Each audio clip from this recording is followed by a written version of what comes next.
وطن بقلب سيرة عز وأمجاد الهبات. وطن الرجال الأولين حماتنا يوم النداء، وحمائم يوم السلام، جوارح يوم الفداء. وطن الرجال الأولين حماتنا يوم النداء، وحمائم يوم السلام، جوارح يوم الفداء. قسما قسما قسما بمن رفع السماء، قسما بمن نشر الضياء. وطن ستبقى حرة تسمو بروح الأوفياء. وفي لقاء مع المخترع المهندس السعودي مخترع الطاقة المستدامة، نبدأ بهذه الأسئلة. حياك الله. ما هي الطاقة المستدامة؟ الطاقة المستدامة هي توفير الطاقة بدون وقود، غير مضرة للبشر وغير مضرة للبيئة. طيب كم ميجا وات نستطيع إنتاجه من المفاعل الواحد؟ نستطيع أن ننتج 1 جيجا، ونستطيع أن ننتج 500 كيلو، يعني من 500 كيلو إلى 1 جيجا. طبعا في مولدات 1 جيجا يحتاج لمفاعل، أما 500 كيلو 1 ميجا وما فوق إلى أن 500 ميجا يحتاج إلى يعني مولدات كهربائية. ممكن أن ننشئ خطوط وننتج يعني حسب الطلب. هل استخدام الطاقة المستدامة فقط ينحصر بتحلية المياه؟ طبعا لا، إنتاج الطاقة ممكن يستفاد منه في تشغيل المصانع واستخدام السكني وإنتاج المياه.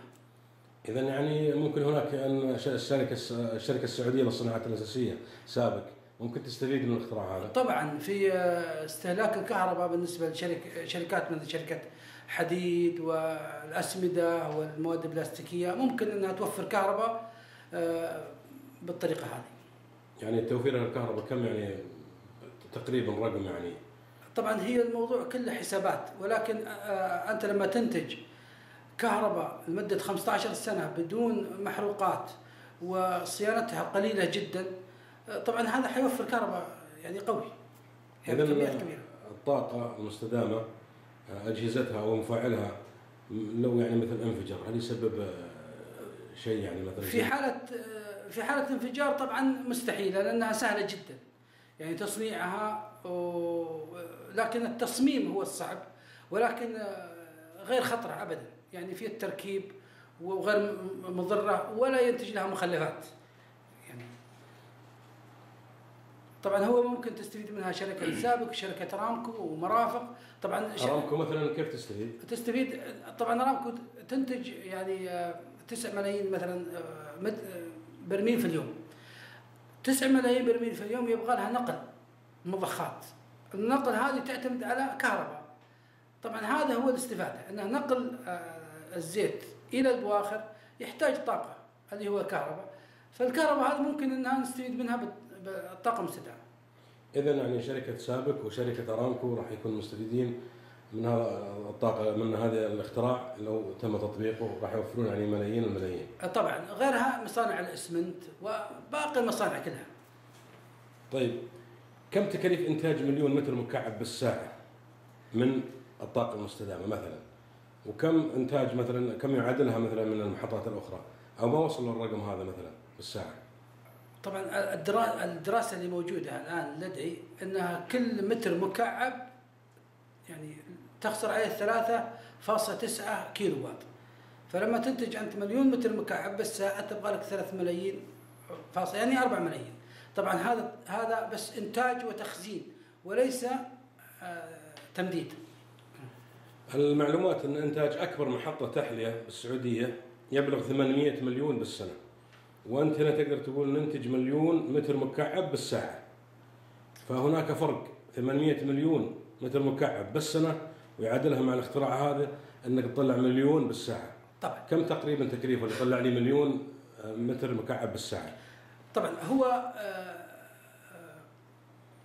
يعني الموضوع موضوع حسابات، يعني حسابات الحين يعني موجودة عندي 1,000,000 متر مكعب بالساعة، لأنك أنت تحتاج إلى وقود في حالة التهيئة الطبيعية الموجودة الآن، ولكن الطاقة اللي بننتجها احنا هي عبارة عن يعني كهرباء تقريبا بلاش، يعني ما في صرفية إلا اللي هو الأسد اللي هو المصنع المركب. طبعا عشان ننتج احنا الدراسة الموجودة تقريبا حول 50 مليار تنتج لك 1,000,000 متر مكعب بالساعة مستديمة، يعني غير متوقفة. المصنع مع الفلاتر اللي هو RO اللي هو التناظر العكسي 1,000,000 متر مكعب بالساعة. هذا لكن اللي المحطات الثانية ممكن تنتج لك 1 جيجا مزدوج ويمكن يطلع لك 300 مليون. طبعا هذه دراسات موجودة مي بحاضرة الآن لدي بس موجودة كذا. ما قصرت على المقابلة هذه، ونكمل الجزء الثاني في أسئلة أخرى.